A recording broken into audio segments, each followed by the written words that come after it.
Yes, welcome friends. I am Sunil Desai and welcome to Galaxy Online Learning, a division of Galaxy Tutorials.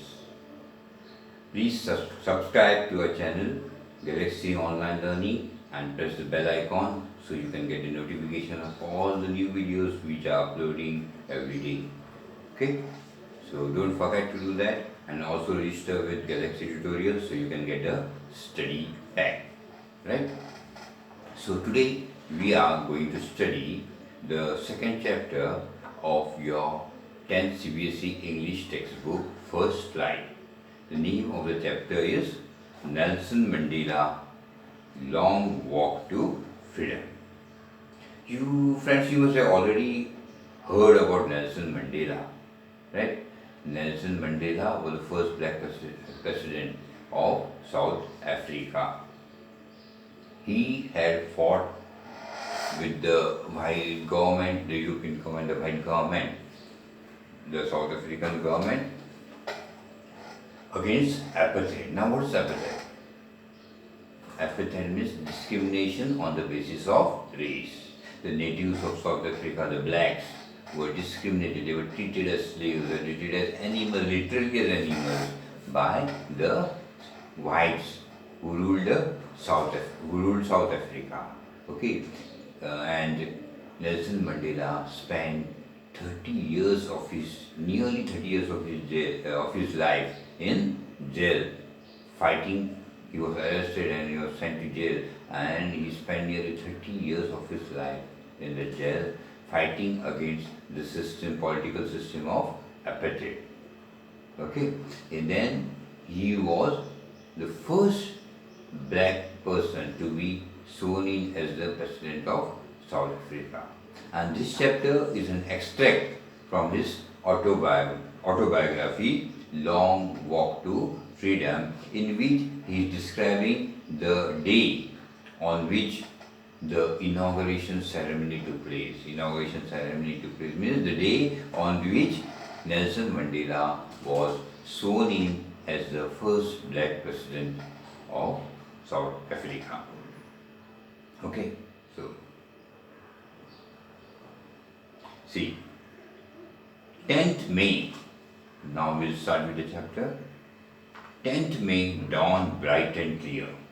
It was 10th of May. For the past few days, I had been pleasantly besieged by dignitaries and world leaders who were coming to pay their respects before the inauguration. The inauguration will be the largest gathering ever of international leaders on South African soil.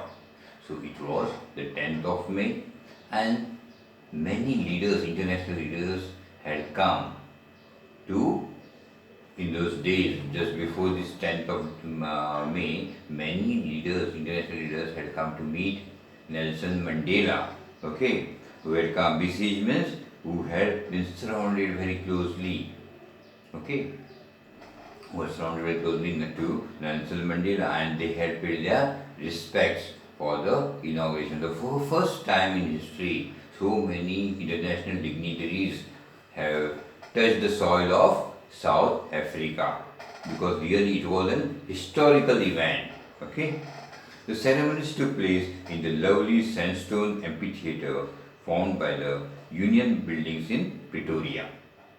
For decades, this had been the seat of white supremacy, and now it was the site of a rainbow gathering of different colors and nations for the installation of South Africa's first democratic, non-racial government.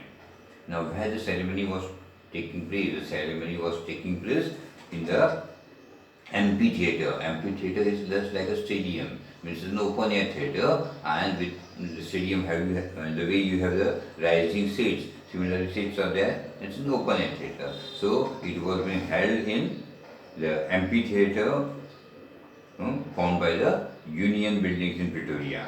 Okay. Now this area, this particular amphitheatre and those buildings in Pretoria was once upon a time who ruled or who governed from that place was the whites. The whites were gone. The Europeans had conquered, literally conquered had come to South Africa and they were ruling these natives of South Africa. The Europeans had come to South Africa in search of minerals because South Africa was rich in minerals, it was rich in gold, in gems. So, to loot this treasure of South Africa, Europeans had come and they had started ruling the poor, illiterate South Africans.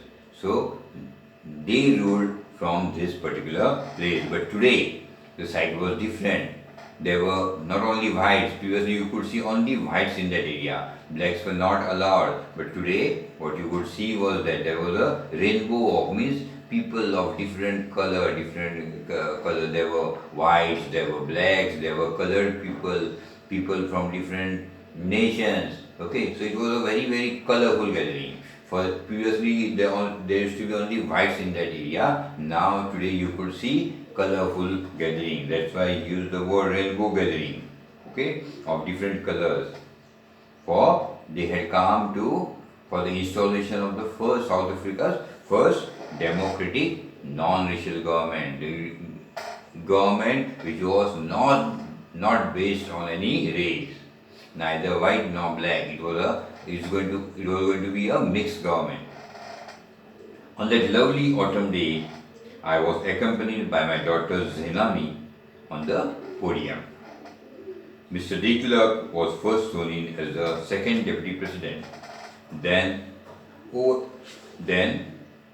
Mbeki was sworn in as the first deputy president. When it was my turn, I pledged to obey and uphold the constitution and to devote myself to the well-being of the republic and its people. Okay, so on that day, on the 10th of May, Nelson Mandela was accompanied by his daughter Zenani. Okay, on the podium, that's on the stage. Who was present? His daughter Zenani was present, and first it was the turn of Mr. de Klerk to sworn in as the second vice president. So Mr. de Klerk was first sworn in as the second vice president. Then he was followed by Thabo Mbeki. He was sworn in as the first deputy president. And after them, it was the turn of Nelson Mandela to be sworn in as the first black president of the republic. Okay, so what he did, he pledged to obey and uphold the constitution of South Africa and devote himself to the well-being of the republic and the people. Means he pledged that he will uphold the constitution and will work for the development of the nation as well as the people of that nation. Okay, so he has delivered a speech on that day. Let us see what he said. It's Nelson Mandela addressing. Okay, today all of us do, by our presence here, confer glory and hope to newborn liberty. Out of the experience of an extraordinary human disaster that lasted too long, must be born a society on which all humanity will be proud. What does Nelson Mandela say? Mandela says that today we are glorifying and hoping in presence of you all, I am glorifying and hoping for a newborn liberty, a newborn freedom, because this is coming from the experience of a human disaster. Means the way he has called the apartheid political system as a disaster made by whom? Human beings. Okay, which lasted for many years, lasted too long, and I am proud that now humanity will be, now a new society will be formed and which humanity will be proud of. We who were outlaws not so long ago have today been given the rare privilege to be the host to the nations of the world in our own soil. We thank all of our distinguished international guests for having come to take possession with the people of our country. of what is, after all, a common victory for justice, for peace, for human dignity. See, because South Africa was treated as an outlaw, means because of the apartheid system, okay, many countries had no diplomatic relations with South Africa, even India too. Okay, so they had broken all their diplomatic relations, so they were treated as outlaws. But today, the same people now who are hosting all these dignitaries, the international dignitaries today, on this day of the inauguration. So he's thanking all the international guests for having come over here to take possession with the people of our country, with the people of South Africa, or of what is, after all, called a common victory of justice. Now it is because of the new system. Okay, now what is going to be there? There is going to be justice, for peace, for human dignity. Means now people, there won't be any discrimination on the basis of race. So they will live a dignified life. The blacks are now going to live a dignified life. We have at last achieved our political emancipation. We pledge ourselves to liberate all the people from the continuing bondage of poverty, deprivation, suffering, gender, and other discrimination. See, he says that now we have achieved political emancipation, means now we are free from any restrictions. Now there are no restrictions. Blacks can go anywhere. They can live a dignified life.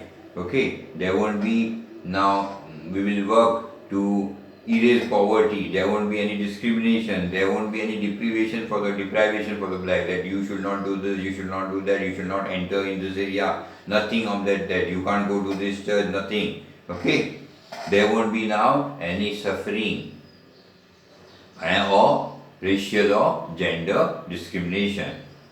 Never, never, never again shall it be that this beautiful land will again experience the oppression of one another. And it says that I promise that never again those black days will come back to South Africa. Those black days of apartheid have gone forever. They will never return. The sun shall never set on so glorious a human achievement. He says that this is really a glorious achievement. Okay, elimination of the apartheid political system, and sun will never set. Let freedom reign. God bless Africa. Let freedom reign, he says, and God bless Africa. Okay. After his address, a few moments later, we all lifted our eyes in awe as a spectacular array of South African jets, helicopters, and troop carriers roared in perfect formation over the Union buildings. It was not only a display of pinpoint precision and military force, but a demonstration of the military's loyalty to democracy, to a new government that had been freely and fairly elected. Only moments before, the highest generals of the South African Defence Force and Police, their chests bedecked with ribbons and medals from days gone by, saluted me and pledged their loyalty. I was not unmindful of the fact that not so many years before they would not have saluted but arrested me. Finally, a chevron of Impala jets left a smoke trail of the black, red, green, blue, and gold of the new South African flag. So, after the address of the new president Nelson Mandela was over, what happened was that there was an aerial show in the air. Everyone lifted their eyes to see that beautiful aerial show over the buildings. There were planes, there were helicopters, there were troop carriers moving in a disciplined way in the air. And after that, the chief of the army, the defense forces, the police, who had whose chest was bedecked with medals, ribbons, they saluted whom? The President Nelson Mandela, and they pledged their loyalty to the democracy and to him. Okay, that's what he says, that he was not unmindful of the fact that he was conscious of the fact that just a few years ago the same people would have not saluted him but have arrested him because he was a black. Okay. Finally, what happened? A chevron of Impala jets left a smoke trail of the black red. After that, jets, they moved in the air. They were roaring in the air in the shape of V. And what they were ejecting? They were ejecting they ejecting the gas in the colors of, what were the colors? There were black color, red, green, blue, which were the colors of the new South African flag. Okay. The day was symbolized for me by the playing of two national anthems after the vision of white singing Kosi Sikala Africa and black singing Thy Stem, the old anthem of the Republic. Although that day neither group knew the lyrics of the anthem they once despised, they would soon know the words by heart. See, on that day, both the anthems they sang both the anthems, the people, okay? The vision of whites singing Scorsese Cigarette and the black singing Thy Stem, the old anthem of the Republic. Both the new and the old anthem was Republic. Many people who never used to like those disparagement, they never used to like that old anthem. Okay. They also know, many of the people in the group, they were not knowing this meaning of the lyrics. Okay, but still then, they were now today, everyone was singing in unison both the anthems. So it was a very different day that day. Everyone was celebrating on that day. On the day of the inauguration, I was overwhelmed with a sense of history. In the first decade of the 20th century, a few years after the bitter Anglo-Boer War and before my own birth, the white-skinned peoples of South Africa patched up their differences and erected a system of racial domination against the dark-skinned peoples of their own land. The structure they created formed the basis of one of the harshest, most inhuman societies the world has ever known. Now, in the last decade of the 20th century, and my own 8th decade as a man, that system has been overturned forever and replaced by one that recognizes the rights and freedoms of all peoples, regardless of the color of their skin. So, on the day of inauguration, Nelson Mandela was overwhelmed with a sense of history. He just started thinking, so many thoughts of history started coming in his mind. Okay, so many thoughts, what had happened in the past. Okay, so in the first decade of the 20th century, what had happened was that the whites had taken control over South Africa, over the blacks, the native people of South Africa, and they had created a system which was very, very inhuman. Means people, the natives, were treated as not as human beings but as animals. They were discriminated very, very badly. Okay? But now, in the last decade of this same century, that's the 20th century, and the 8th decade of Nelson Mandela, okay, that system had been overturned, had been abolished forever, and it was been replaced by one system which recognizes the rights of each and every human being and treats each person, each human being with dignity, maybe whatever his color may be, what his skin color may be, what he may be a black, he may be a white, but they will be treated as human beings. That day had came about through the unimaginable sacrifices of thousands of people. People whose suffering and courage can never be counted or repaid. I felt that day, as I have on so many other days, that I was simply the sum of all those African patriots who had gone before me. That long and noble line ended and now began again with me. I was pained that I was not able to thank them and that they were not able to see what their sacrifices had wrought. So Nelson Mandela, a very, very humble man, what he says, that day had this day, the day of inauguration has come. Why? Because of the sacrifices, the unimaginable sacrifices that had been done by so many people, so many African people, so many blacks of his community who had sacrificed their life, who had fought their whole life. He says, I am just there where their sacrifices end. Just because of their sacrifices, since I am living, I am becoming the president. But it is not me only responsible for this change. It is the sacrifices of so many people who are known, unknown. Because of their sacrifices, we have reached this day. And he says that I am very pained that I cannot thank them now because they are no more. They are no more living. For years together they have fought, they have died, and now I can't thank them. They are not here now to see this beautiful day of freedom. Okay? They can't see now what sacrifices has brought. Such a beautiful day of freedom, of liberty has come because of their sacrifices.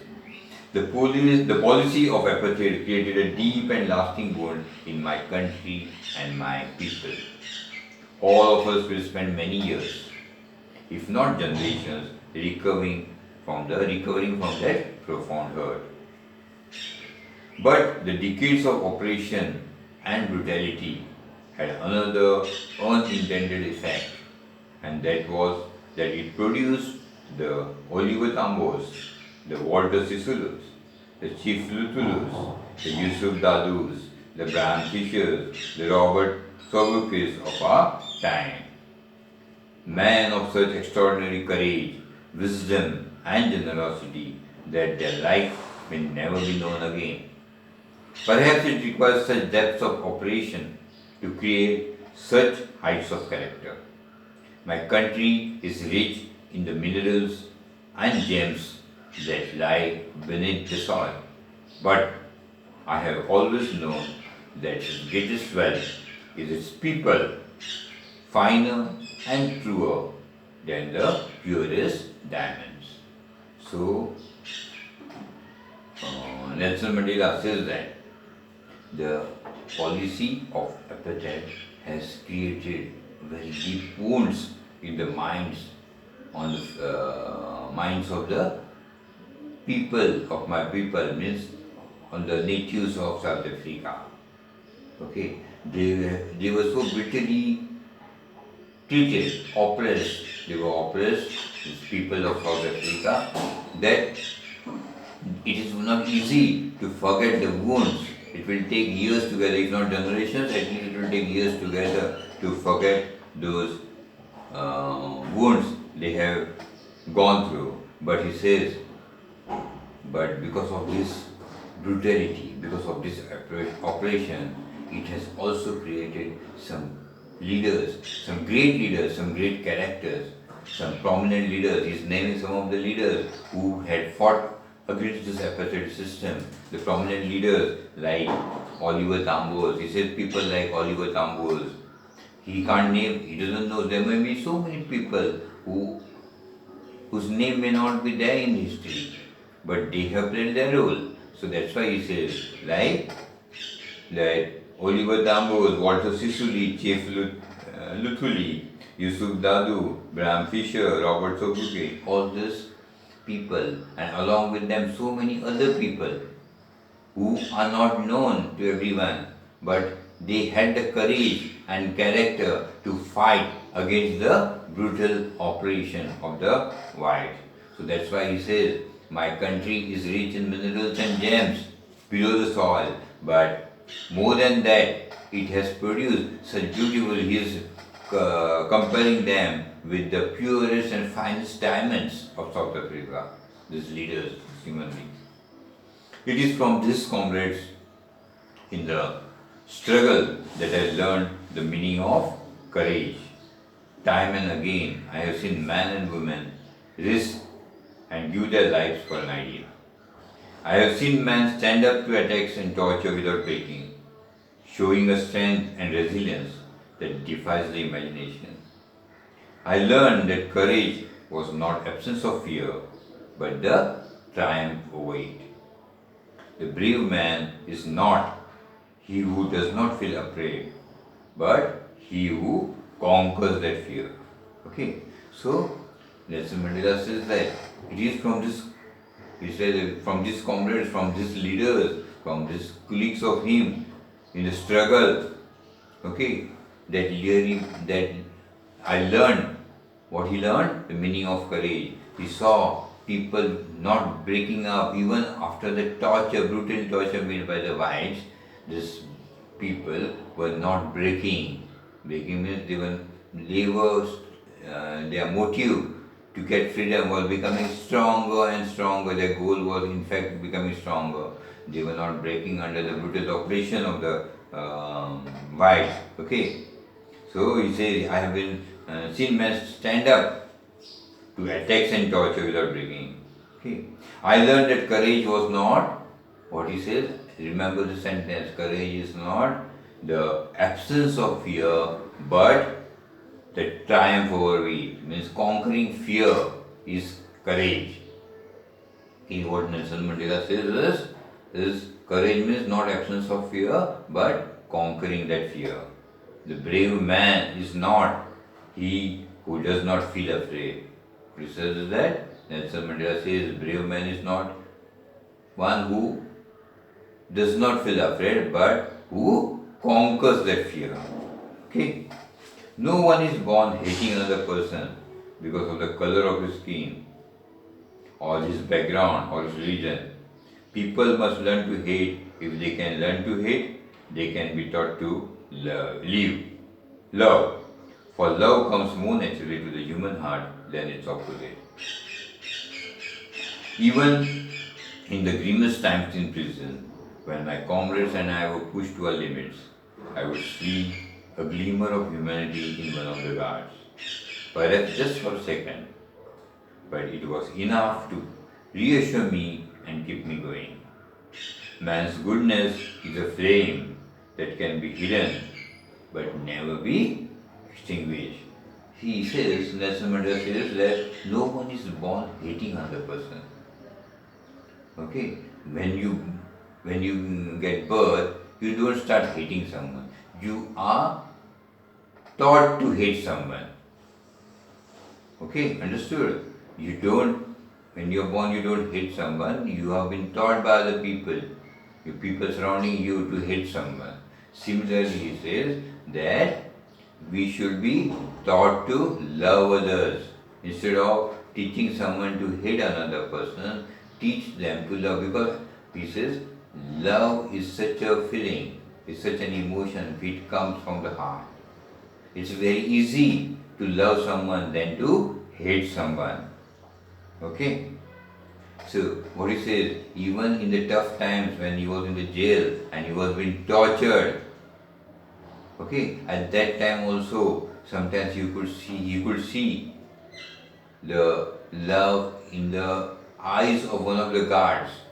Maybe it was for a very few seconds, but still then, that love of the guard for him, okay, gave him a glimmer of hope.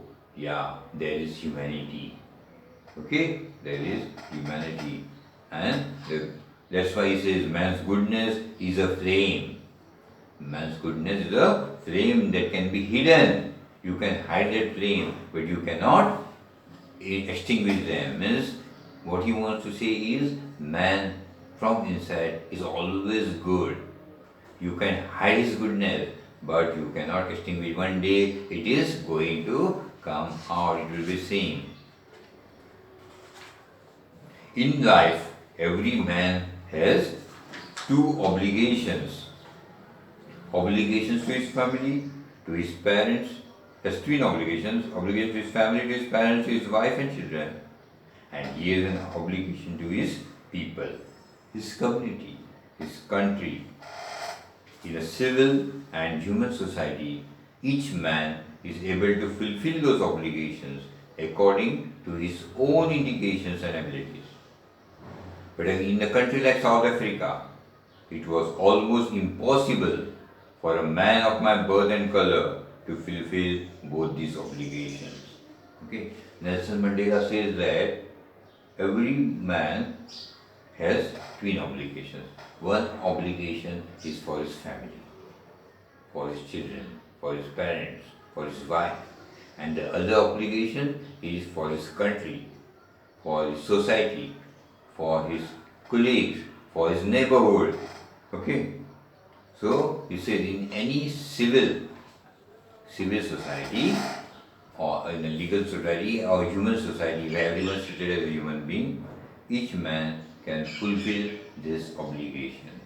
Okay, where the society is a civil society or human society, means people are treating each other as human beings. You can satisfy both these, you can fulfill both these obligations. Okay, according to his own abilities. But in a country like South Africa, it was very, very difficult. In fact, it was impossible for a man of my birth, means he says he was born in a black family. So it was very difficult for a person of belonging to a black family to fulfill both these obligations. In South Africa, a man of color who attempted to live as a human being was punished and isolated. Okay, a black person was never treated as a human being in South Africa. He was always punished and he was isolated. He was not allowed to move around freely. He could only stay in the particular regions, particular areas. Okay. He could not attend churches, he could not attend the beach where the white used to go. You must have read in history. Okay? Okay. In South Africa, a man who tried to fulfill his duty to his people was inevitably ripped from his family and his home and was forced to live a life apart, a twilight existence of secrecy and rebellion. I did not, in the beginning, choose to place my people above my family. But in attempting to serve my people, I found that I was prevented from fulfilling my obligations as a son, a brother, a father, and a husband. He says in South Africa, a black person who tried to fulfill the obligations for his society, for his nation, for his people, was forced to live apart from his family. As a rebellion, he could not stay with his family. He had to stay apart. He has to live a secret life. And so he says, I did not in the beginning choose to place my people above my family, but in attempting to serve my people, he says, I did not choose the people before my family, but when I attempted to serve these people, to serve my neighborhood people, my country people, I was being automatically made separate. I was getting separated from my family. I could not fulfill the obligations as a son. I could not fulfill the obligations as a father. I could not fulfill the obligations as a husband. Now he tells about his early life. I was not born with a hunger to be free. I was born free. Free in every way that I could know. Free to run the fields near my mother's hut. Free to swim in the clear stream that ran through my village. Free to roast mealies under the stars and ride the broad backs of slow moving bulls. As long as I obeyed my father and abided by the customs of my tribe, I was not troubled by the laws of man or God. He says, when I was young, when I was a child, I didn't have this hunger for freedom. Why? Because he was born at free. Okay, he didn't knew what he didn't under he while in birth only he was free. So there was no hunger for freedom. He could just move around wherever he wanted in his village. He could go swim in the stream. He could ride the backs of the bulls. He could do anything he wished. Only what he had to do, he had to abide his father's instructions. Means what his parents wanted to do was the thing. He was not knowing anything what's happening in the world, what's happening in the surrounding. He was young and he was enjoying his life. He was a free child. Okay. It was only when I began to learn that my boyhood freedom was an illusion, when I discovered as a young man that my freedom had already been taken from me, that I began to hunger for it. He says, I came to know the meaning of freedom. I started feeling that I am not free when I grew old, when I grew up. When I grew up, okay, then I realized the freedom which I was enjoying as a young child was just an illusion. There were so many restrictions on me. As he started growing, he could understand that there was so many restrictions for him made by the government. And at that time, he started feeling for the hunger of getting free. At first, as a student, I wanted freedom only for myself. The transitory freedoms of being able to stay out at night, read what I pleased, and go where I chose. Later, as a young man in Johannesburg, I yearned for the basic and honorable freedoms of achieving my potential, of earning my keep, of marrying and having a family, the freedom not to be obstructed in a lawful life.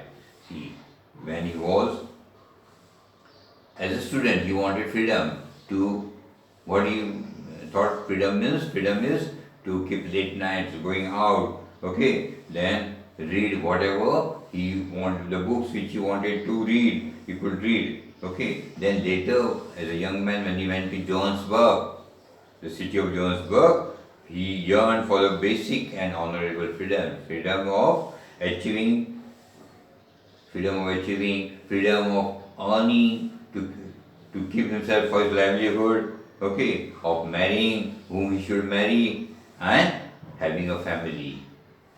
The freedom should not to be obstructed in a lawful life that time, but it was been his all of this freedom. He could not do any job just because he was a black. Okay, so these freedoms of working anywhere he wants, marrying to anyone he wants, all this were restricted. He could understand that all this freedom, he doesn't have this freedom. There are certain regulations, restrictions on him. When he realized this, he realized when he went to Johannesburg as a young man. But then I slowly saw that not only was I not free, but my brothers and sisters were not free. At that time he realized he is not the only person who is not free. All the black brothers and sisters, all from his community, are not free. I saw that it was not just my freedom that was curtailed, but the freedom of everyone who looked like I did. At that time he understood that it is not only his freedom that was restricted, but all those who looked like him. It means those who had a skin color of black. Okay, all his countrymen who were black, all their freedom also was curtailed. Their freedom was restricted. They were not independent. This is when I joined the African National Congress, and that is when the hunger for my own freedom became the greater hunger for the freedom of my people. Okay, at that time he joined the organization African National Congress, and he could learn now that his hunger for getting himself free, now he could relate itself to the freedom of his people, of his countrymen. It was this desire for the freedom of my people to live their lives with dignity and self-respect that animated my life, that transformed a frightened young man into a bold one, that drove a law-abiding attorney to become a criminal, that turned a family-loving husband into a man without a home, that forced a life-loving man to live like a monk. I am not more virtuous or self-sacrificing than the next man, but I found that I could not even enjoy the poor and limited freedoms I was allowed when I knew my people were not free. Okay, what he says is that Nelson Mandela, that it was the desire for the freedom of my people. See, his desire that his people should get free. Okay, they should live their life with dignity, with self-respect. That changed his life, that transformed a shy, frightened young man into a bold one, that transformed, he was a attorney at law, from attorney of law, he now rebelled against the government, he became, that's what he's saying, he became a criminal. Criminal in what sense? According to the white government, he was criminal because he was fighting against the government. Okay, that turned a family loving, who was a family man. A family man changed into a monk. Okay, a family man became without a home. A man who lived his life, enjoyed his life, became a monk. What made him the monk? His desire to get freedom for his countrymen. He says he is no more virtuous or self-sacrificing than the next man, but I found that I could not even enjoy the poor limited freedoms I was allowed. He says that he could not enjoy the freedom, the small little freedom which he could get when his countrymen, when his fellow people were not free. Freedom is indivisible. You can't divide freedom, that's what he says. The chains on any one of my people were the chains on all of them. The chains on all of my people were the chains of me. He says freedom is, you can't divide freedom. Okay? Freedom means if one person of my community is not free, that means none of them is free. If they are changed, if one person is changed, all other people are changed. And when all other people are changed, means are not independent, means I am changed, means I am also not independent. I knew that the oppressor must be liberated just as surely as the oppressed.